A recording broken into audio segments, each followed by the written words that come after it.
नमस्कार प्रिय दर्शक बंधुओं, एक बार फिर आपका स्वागत है आपके अपने चैनल प्राचीन सच्ची कहानियां यूट्यूब चैनल में। दर्शक बंधुओं, आज भी हम ऐसे समाज में जी रहे हैं जहां केवल पुरुष को ही महत्व दिया जाता है।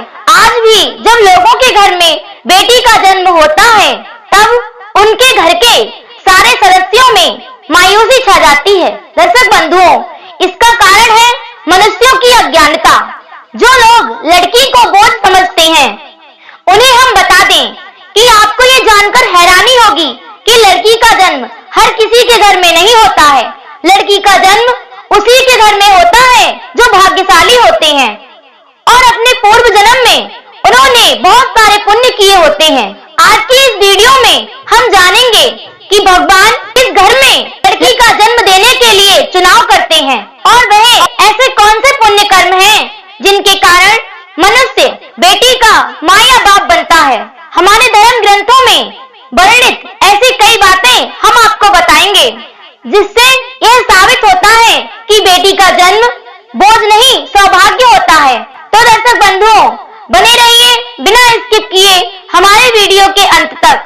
दर्शक बंधुओं, धर्म ग्रंथ महाभारत में वर्णित है कि एक दिन भगवान श्री कृष्ण से अर्जुन जी पूछते हैं कि हे श्री कृष्ण, किन पुण्य कर्मों के कारण किसी के घर पुत्री धन की प्राप्ति होती है, अर्थात किन घरों में बेटियों का जन्म होता है। अर्जुन की बात सुनकर भगवान श्री कृष्ण अर्जुन से कहते हैं कि हे पार्थ, यदि किसी के घर बेटे भाग्य से होते हैं तो बेटियां सौभाग्य से होती हैं, और जो भी स्त्री या पुरुष अपने पूर्व जन्म में बहुत सारे पुण्य कर्म किए होते हैं उन्हें ही एक बेटी के माता पिता होने का सौभाग्य प्राप्त होता है। और इतना ही नहीं, बेटियों के जन्म के लिए उन्हीं घरों का चुनाव किया जाता है जो बेटियों का भार सहन कर सके, क्योंकि तीनों लोकों में स्त्री अर्थात बेटियां ऐसी होती हैं जिसका भार हर कोई सहन नहीं कर सकता। वो बेटियां ही होती हैं जो घर वालों और अपनों की खुशी के लिए अपना सब कुछ न्यौछावर कर देती हैं। भगवान श्री कृष्ण कहते हैं कि हे अर्जुन, जिस दिन बेटियों का जन्म लेना रुक जाएगा उस दिन यह सृष्टि भी ठहर जाएगी और एक दिन इसका अंत हो जाएगा। दर्शक बंधुओं, भगवान श्री कृष्ण की कही हुई इन बातों पर यदि गौर किया जाए तो उनका कथन पूर्णतः सत्य है, क्योंकि इस सृष्टि में यदि बेटियां नहीं होंगी तो किसी का भी वंश आगे नहीं बढ़ सकता है। दर्शक बंधुओं, आपने भी कई लोगों को ये कहते सुना होगा कि जिस घर में बेटी का जन्म होता है वह घर स्वर्ग के समान होता है, क्योंकि बेटा तो केवल एक कुल को ही रोशन करता है, लेकिन बेटियां दो कुलों की लाज को ढोती हैं।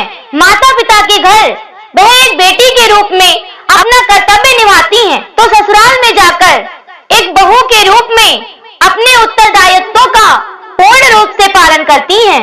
दर्शक बंधुओं, आजकल आप सुनते ही होंगे कि बेटियां या बहू परिवार में किसी की मृत्यु हो जाने पर उसका पिंडदान नहीं करती हैं, लेकिन यह बिल्कुल गलत है, क्योंकि रामायण में बताया गया है कि प्रभु श्री राम के पिता दशरथ की जब मृत्यु हो गई थी तो माता सीता अर्थात दशरथ की पुत्र वधू ने ही उनका पिंडदान किया था, जिससे उन्हें जन्म मरण के इस चक्र से मुक्ति मिल गई थी। इतना ही नहीं दर्शक बंधुओं, हिंदू धर्म ग्रंथों में ऐसा बताया गया है कि बेटियां भी अपने पिता के नाम का पिंडदान कर सकती हैं, और वहीं यदि ससुराल पक्ष में कोई पुत्र नहीं है तो पुत्र वधू भी पिंडदान कर सकती है। इसलिए दर्शक बंधुओं, वो लोग बहुत ही किस्मत वाले माने जाते हैं जिनके घर एक बेटी का जन्म होता है, और जिन लोगों के घर एक से अधिक बेटियां जन्म लेती हैं वो लोग बहुत ही सौभाग्यशाली होते हैं। दर्शक बंधुओं, शायद यही कारण है कि बेटियों को मां लक्ष्मी का दर्जा दिया गया है। प्रिय दर्शक बंधुओं, कुछ लोगों की सोच होती है कि बेटी है तो बिना समय गवाए और पढ़ाई में पैसा खर्च न करके उसकी जल्द ही शादी कर दो, लेकिन उन लोगों की ये छोटी सी सोच बेटी के भविष्य को बर्बाद कर देती है। दर्शक बंधुओं, जरा सोच कर देखिए कि एक बच्चे के मन में कितने सपने होते हैं, उसे भी अपने भविष्य फिक्र होती है कि वह भी आगे चलकर अपने पैरों पर खड़ा हो सके और एक दिन अपने माँ बाप का नाम रोशन कर सके। लेकिन दर्शक बंधुओं, यह सपने केवल सपने बनकर ही रह जाते हैं। इसलिए दर्शक बंधुओं, बेटियों को अपने सपने पूरे करने देना चाहिए। उन्हें उनके जीवन में हर वो खुशी दें जिसकी वो हकदार हैं। एक बेटे से ज्यादा बेटी अपने माता पिता के बारे में सोचती है। अपने माता पिता को प्यार और अपनापन केवल बेटी ही दिखा सकती है। इसलिए दर्शक बंधुओं, बेटी के जन्म को एक जश्न की तरह मनाना चाहिए और माता पिता को अपनी बेटी को सदैव यह एहसास दिलाना चाहिए कि वह उनकी अनमोल धरोहर है और वह उनके लिए एक खास है। दर्शक बंधुओं, कभी भी बेटी माँ बाप पर बोझ नहीं होती है। वह सिर्फ अपनी और अपने परिवार की किस्मत बनाने के लिए ही जन्म लेती है।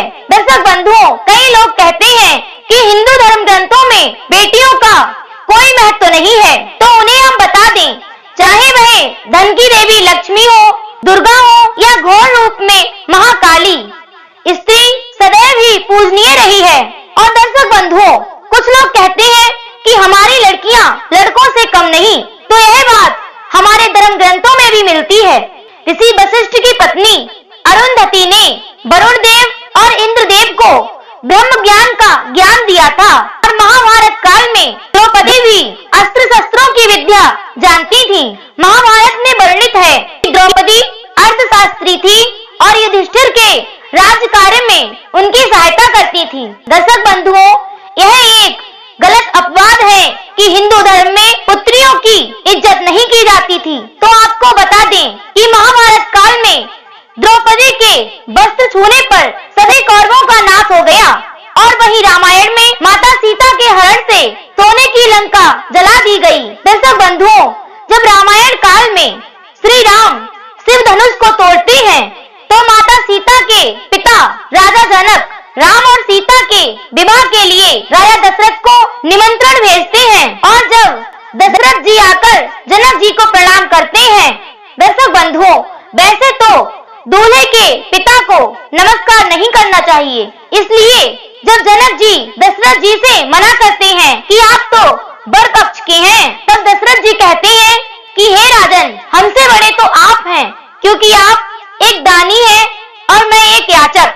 हाँ दर्शक बंधुओं, यह बात सच है कि लड़की के पिता को अपने ऊपर यह गर्व करना चाहिए कि वह एक पुत्री का पिता है। और दर्शक बंधुओं, शास्त्रों में बताया गया है कि पिता की मृत्यु के बाद जब पुत्र उनका पिंडदान करे तब ही पिता को मुक्ति मिलती है। लेकिन जब एक पुत्री के पिता उसके लिए एक अच्छा वर ढूंढकर उसका विवाह कर देते हैं, उसी समय उनकी 21 पीढ़ियों को मुक्ति मिल जाती है। इसलिए दर्शक बंधुओं, हमेशा अपनी बेटी को प्यार दें जिसने आपके घर में जन्म लेकर आपको पुण्य का भागी बनाया है। दर्शक बंधुओं, एक कहानी के द्वारा हम आपको बताते हैं कि दो मित्र काफी लंबे समय के बाद एक दूसरे से मिले और जब उन्होंने एक दूसरे से हाल चाल पूछा तो एक मित्र ने कहा कि मेरी हालत तो बहुत अच्छी है, मेरा जीवन तो बहुत सुख में व्यतीत हो रहा है, मेरे 2 बेटे जो हैं। और तभी वह अपने मित्र से पूछता है कि तेरे घर में कितने बच्चे हैं? तभी उसका मित्र उसी के साथ कहता है कि मेरे घर में 2 बेटियां हैं। वह ईश्वर को धन्यवाद देते हुए कहता है कि मैं धन्य हूँ। तभी उसका मित्र जिसके 2 बेटे होते हैं वह ईश्वर को धन्यवाद देते हुए कहता है कि मैं धन्य हूँ जो मेरे घर बेटियां नहीं हैं। उसकी यह बातें सुनकर उसके मित्र की आंखों में आंसू आ जाते हैं। तभी उसकी पुत्री वहां आ जाती है और अपने पिता के मित्र से कहती है कि चाचा जी, भगवान सदैव भाग्यवान को ही बेटी देते हैं। वो बहुत सौभाग्यशाली होती हैं जिनके घर बेटी का जन्म होता है। दर्शक बंधुओं, ईश्वर उसी को पुत्री का सुख देते हैं जिसके अंदर पुत्री को पालने की क्षमता हो और जो उसका भार उठा सके और जो गरीब होकर भी अपनी बेटी को पाल सकता है। एक बार की बात है कि स्वामी विवेकानंद वैष्णो देवी की सीढ़ियां चढ़ रहे थे। उन्हीं के पास से एक किसान अपनी बेटी को कंधे पर उठाकर सीढ़ियां चढ़ रहा था। तभी स्वामी विवेकानंद जी उससे कहते हैं कि बाबा, आप थक गए होंगे, आपकी बेटी का बोझ आपसे सहन नहीं हो रहा होगा। इसको मुझे दे दीजिए, मैं इसे ले चलता हूँ, मैं इसे माता बैष्णो के दरवाजे तक ले चलता हूँ। तब स्वामी विवेकानंद जी से वह किसान कहता है कि बेटी कभी माँ बाप के लिए बोझ नहीं होती है। यदि बेटी बाप के कंधे पर हो तो बाहर के बोझ को हल्का कर देती है। दर्शक बंधुओं, बेटियों को कभी भी धन की भूख नहीं होती है, वह तो सिर्फ मान और सम्मान की ही भूखी होती हैं। दर्शक बंधुओं, अब आप यह सोच रहे होंगे कि कौन से कर्म करने से बेटियों का जन्म आपके घर होता है। गरुड़ पुराण में यह बताया गया है कि जो मनुष्य सदैव पुण्य कर्म करता है और दान धर्म करता है, उसी को अगले जन्म में पुत्री रत्न प्राप्त होता है। दर्शक बंधुओं, यदि आपके घर कोई बेटी नहीं है तो आप किसी सगे संबंधी या किसी गरीब की बेटी को पढ़ाने में सहायता कर सकते हैं और उसका विवाह करा सकते हैं, जिससे पूर्ण रूप से आपको पुण्य प्राप्त होगा।